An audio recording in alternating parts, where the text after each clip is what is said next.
Ça me fait penser un petit peu au triangle dramatique. Et dans ce triangle, vous savez, il y a la victime, le sauveur et le bourreau.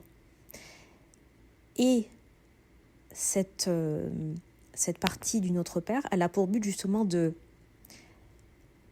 rétablir un triangle vertueux. Parce que c'est comme un engrenage au final. Si nous, on ne veut pas pardonner à ceux qui nous ont fait du mal, qui nous ont fait du tort, Dieu ne peut pas le faire pour nous. C'est logique. Vous savez, Dieu est comme un miroir. Dieu ne peut pas faire pour nous ou nous donner ce que nous-mêmes nous refusons de nous accorder à nous-mêmes ou aux autres. Si on ne s'aime pas nous-mêmes, Dieu ne peut pas nous aimer comme il aimerait nous aimer. Si on ne parle... Bienvenue dans mon podcast Alliance de souveraines, le podcast des femmes de foi, des femmes qui sont ambitieuses et qui veulent devenir leaders de leur entreprise, leaders d'un mouvement. Pardonne-nous nos offenses, comme nous aussi nous pardonnons à ceux qui nous ont offensés. Bonjour à toutes, j'espère que vous allez bien. On continue notre exploration, notre étude du Notre Père, donc la prière que le Christ nous a donnée quand il était sur terre.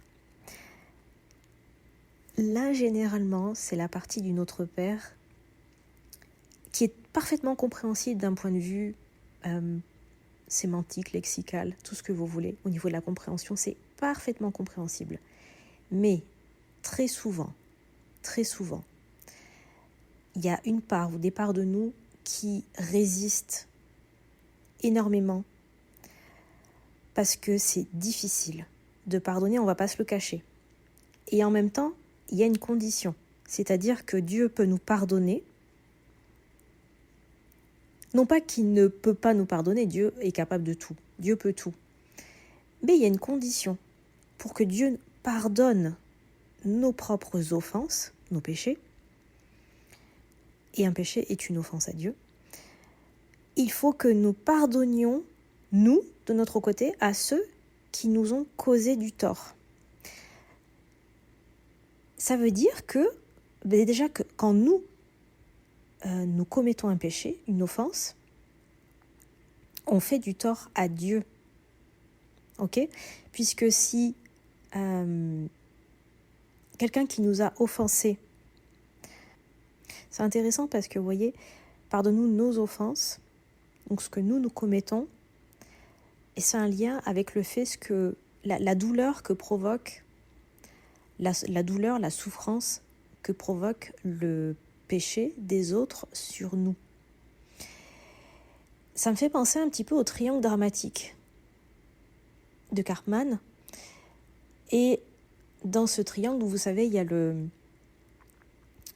la victime, le sauveur et le bourreau.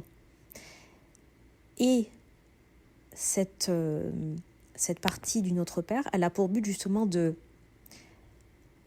rétablir un triangle vertueux. Parce que c'est comme un engrenage au final. Si nous, on ne veut pas pardonner à ceux qui nous ont fait du mal, qui nous ont fait du tort, Dieu ne peut pas le faire pour nous. C'est logique. Vous savez, Dieu est comme un miroir. Dieu ne peut pas faire pour nous ou nous donner ce que nous-mêmes nous refusons de nous accorder à nous-mêmes ou aux autres. Si on ne s'aime pas nous-mêmes, Dieu ne peut pas nous aimer comme il aimerait nous aimer. Si on ne pardonne pas aux autres, Dieu ne peut pas nous pardonner non plus, puisqu'il y a comme un refus d'accepter la libération que provoque justement le fait de pardonner. Parce que qu'est-ce qui se passe quand on ne pardonne pas ? Déjà, on garde notre propre souffrance, on l'entretient, et en plus de ça, on va garder le mal que la personne nous a fait. On ne veut pas lui rendre. On refuse de rendre la responsabilité, la souveraineté à la personne qui nous a fait du mal. C'est ça le pardon. Le pardon, c'est pas passer une éponge sur un tableau, c'est pas être un peu naïf ou naïve et se dire « Ah bah ça y est, c'est bon, je pardonne pas ce qu'il faut pardonner, comme ça je me sentirai mieux. » Non, bah non, sinon ce serait trop simple. C'est vraiment être dans cette conscience qu'on le fait surtout pour nous. Le pardon, il n'est pas tellement pour l'autre, ok ? Il est surtout pour nous. Le pardon, c'est pour ça qu'on dit que le pardon est libérateur. Ça nous permet de briser une chaîne ou de couper un lien avec la personne qui nous a fait du tort, qui nous a fait du mal. Parce que en ne pardonnant pas, on entretient ce lien invisible. Non seulement on l'entretient, on le nourrit, et plus on y pense, plus on en parle, plus on y porte de l'attention, et plus la connexion à l'autre se renforce. Est-ce que ça vous est déjà arrivé ? Je vais prendre l'exemple d'un ex-petit ami ou d'une ex-petite amie. Vous avez commencé à sortir avec cette personne, ça se passait très bien. Et puis au fur et à mesure du temps, la relation s'est totalement dégradée. Et au final, il y a eu une rupture, mais une rupture qui a été avortée. C'est-à-dire que les protagonistes ne se sont pas expliqués sur le motif de la rupture. Et chacun est parti de son côté un petit peu, alors je veux dire en boudant, en étant en colère. Et chacun, de son côté, va parler mal de l'autre. Ah, une telle, elle m'a fait ça, elle a dit ça.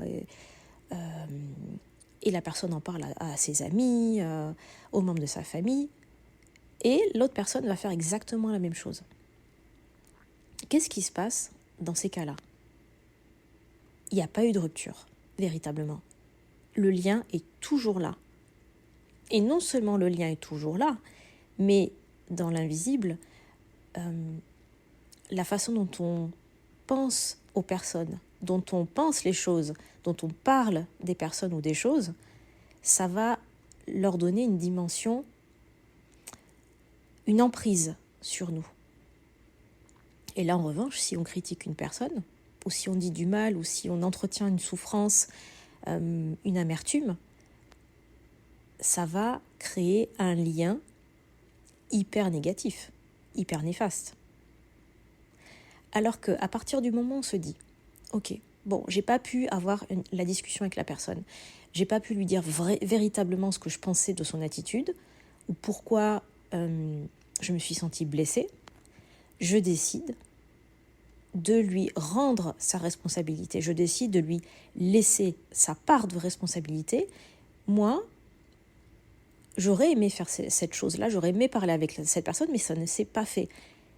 Et quand ça ne peut pas se faire, ça ne se fait pas, ou ça se fera peut-être plus tard. Vous voyez, il y a aussi une notion d'arrêter de vouloir tout contrôler. Pardonner, c'est s'autoriser à lâcher prise et à ne plus essayer de contrôler les autres. Dans le fait de ne pas pardonner, c'est un contrôle, c'est du contrôle sur les autres.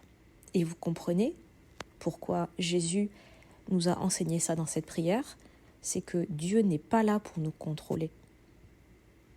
C'est nous qui nous contrôlons nous-mêmes, qui voulons contrôler Dieu quand on ne pardonne pas aux autres.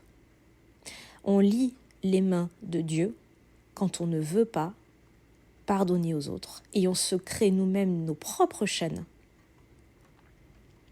On se met nous-mêmes dans nos propres prisons. Quand on est dans cette attitude de vouloir absolument contrôler les autres. C'est du contrôle. Je sais que c'est difficile. Ça peut être difficile à entendre, surtout dans des situations qui ont été extrêmement difficiles, extrêmement douloureuses.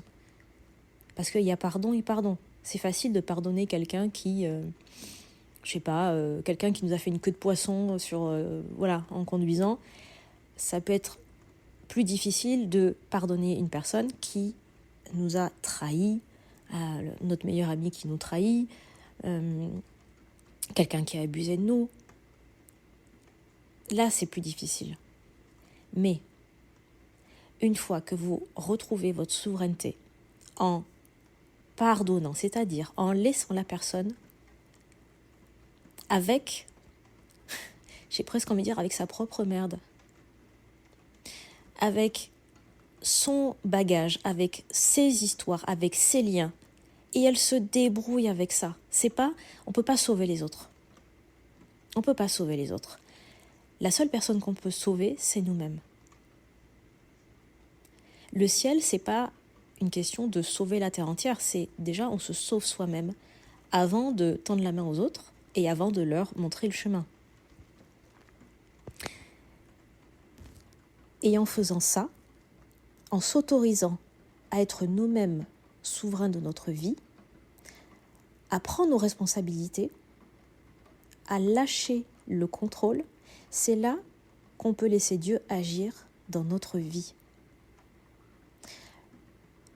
Le fait de pardonner aux autres, ça ouvre la voie, ça ouvre la porte aux bénédictions. L'amertume, ça ferme les portes. Le pardon ouvre les portes, ouvre les bénédictions. Voilà, je suis heureuse d'avoir fait ce partage aujourd'hui avec vous. La prochaine fois, on verra la dernière partie du Notre Père. D'ici là, je vous souhaite une excellente journée. Je vous embrasse très très fort. Je vous dis à très bientôt.